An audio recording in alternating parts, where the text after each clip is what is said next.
Dear students, in our last lecture we learned about controlling as an important management function, and we learned about the process of controlling, how the organization should control their operations by following the step-by-step path.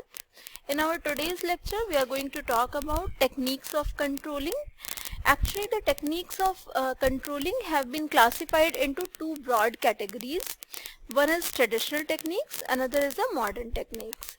Traditional techniques are those which have been used by the companies for a long time now. However, these techniques have not become obsolete and are still being used by the companies.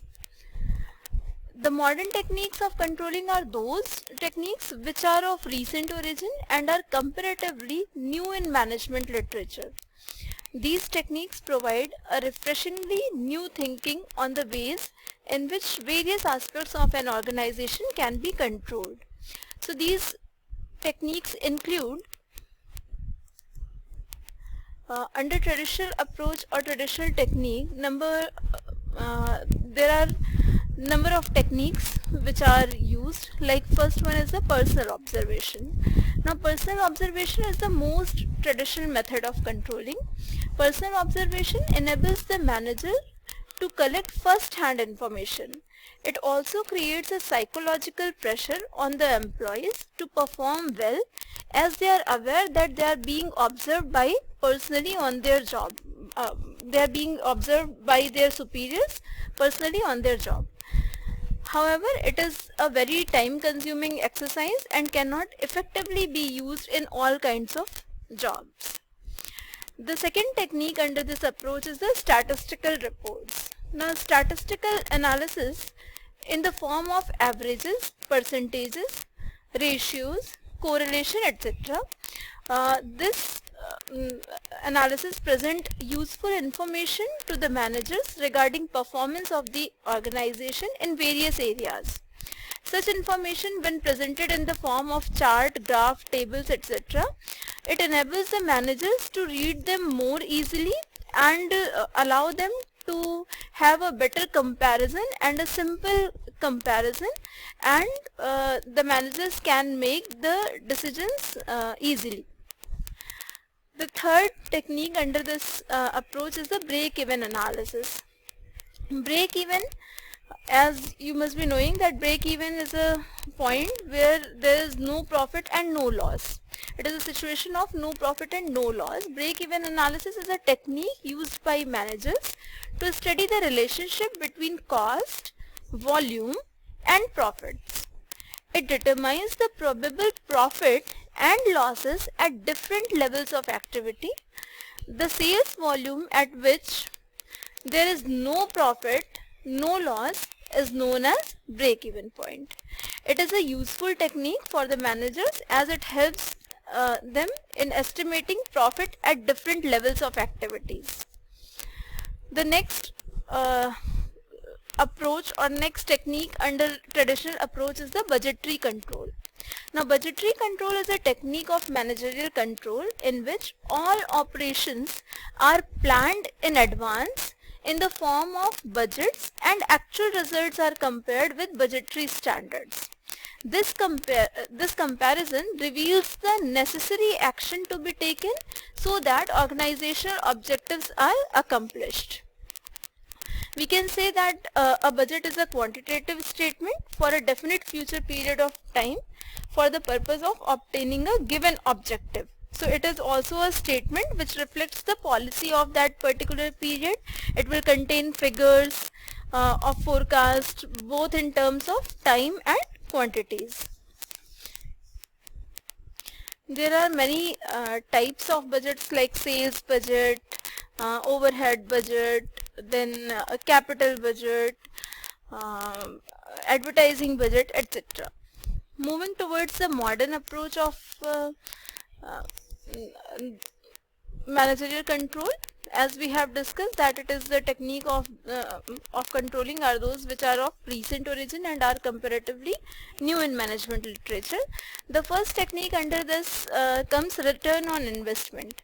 Return on investment which is also known as ROI, is a useful technique which provides the basic yardstick for measuring whether or not invested capital has been used effectively for generating reasonable amount of return. Okay, so it is a yardstick through which the managers measure whether whether the capital which has been invested has been effectively used for generating reasonable return or not. So ROI can be used to measure overall performance of an organization or of its individual departments or divisions. The next approach is the next technique is the ratio analysis. Now ratio analysis refers to analysis of financial statements through computation of ratios.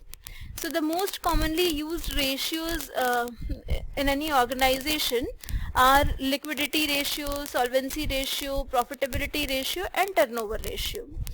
So when we talk about liquidity ratio you must be knowing are those which are calculated to determine short-term solvency of business. It means to manage the short-term obligations, whether the firm has adequate funds or not. Adequate liquid form means adequate cash, we can say, or adequate which the assets which can easily be converted into cash.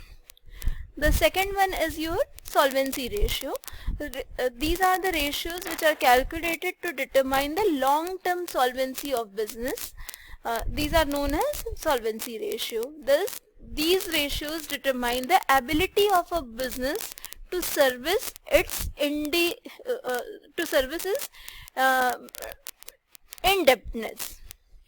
Like the first one was to understand the firm's adequacy in terms of managing its obligation towards the requirement of cash, whereas the second one is the ability of a business to service its indebtedness. The third important ratio is profitability ratio. Now these ratios are calculated to analyze the profitability position of a business. Such ratios involve analysis of profit in relation to sales or funds or capital employed. The next ratio and last ratio, which is turnover ratio. Turnover ratios are calculated to determine the efficiency of operations based on effective utilization of resources. So it is said that higher turnover means better utilization of resources. So this was about ratio analysis. Now the next technique is responsibility accounting. Responsibility accounting is a system of accounting in which different sections, divisions and departments of an organization are set up as responsibility centers. The head of the center is responsible for achieving the target set for his center. So so responsibility centers can be of different types, like cost center. So a cost or expense center is a segment of an organization in which managers are held responsible for the cost incurred. So their role is to control the cost. For example, in a manufacturing organization, production department is classified as cost center. Then comes your revenue center. A revenue center is also a responsibility accounting. Revenue center is a segment of an organization which is primarily responsible for generating revenue. For example, marketing department of an organization may be classified as a revenue center. Then next one is your profit center. A profit center is a segment of an organization whose manager is responsible for both revenues and cost. So for example, repairs and maintenance department of an organization may be treated as a profit center if it is allowed to bill other production departments for the services provided to them. Then comes your investment center. So investment center an investment center is responsible not only for profit but also for investment made in the center in the form of assets. So the investment made in each center is separately ascertained, and return on investment is used as a basis for judging the performance of the center. So this is all about your responsibility accounting. Then our next technique is management audit. Management audit refers to systematic appraisal of the overall performance of the management of an organization. The purpose is to review the efficiency and effectiveness of management and to improve its performance in future periods. So it is helpful in identifying the deficiencies in the performance of management functions, thus an evaluation of the functioning, performance and effectiveness of management of an organization. The last technique under this approach is the PERT and CPM. The PERT is program evaluation and review technique, and CPM is known as critical path method.